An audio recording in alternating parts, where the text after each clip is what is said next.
Hello বন্ধুরা, welcome back to my channel. তো আজকে মিনি ব্লগে তোমাদের সবাইকে স্বাগতম। তো আমরা চলে এসেছি হঠাৎ করে উলুবেড়িয়ায়। এসে কি করলাম বলো তো, আমরা ফুচকা দুজনে খেয়ে নিলাম। আমাদের কোনো প্ল্যান ছিল না, প্ল্যান ছাড়াই আমরা চলে এসেছি উলুবেড়িয়ায়। আর এখানে দেখো আইসক্রিম বিক্রি হচ্ছে। একটা বনু, ছোট্ট বনু বিক্রি করছিলো, দেখে আমার কীরকম লাগলো। তোর থেকে দুটো আইসক্রিম নিই।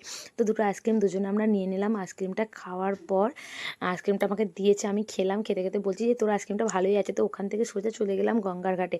গঙ্গার ঘাটটা দেখো তোমাদেরকে দেখাচ্ছি। আর মেঘলা ওয়েদার ছিল, ভীষণই ভালো লাগছিল। ওকে বলছিলাম দেখ বৃষ্টি হবে, তো বৃষ্টি চলেই এসেছিলো বন্ধুরা। আমরা বৃষ্টিতে ভিজেও গেছি। আর দেখো জোয়ার, দেখো কতটা জোয়ার আছে নদীতে।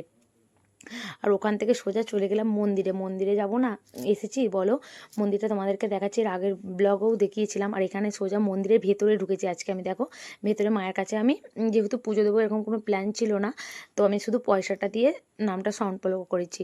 তো ওখান থেকে সোজা আমি বাড়ির উদ্দেশ্যে গাড়িটা নিয়ে বেরিয়ে পড়লাম। আর এই বাড়ি চলে এলাম। তো আজকের ব্লগটা টাটা সবাই।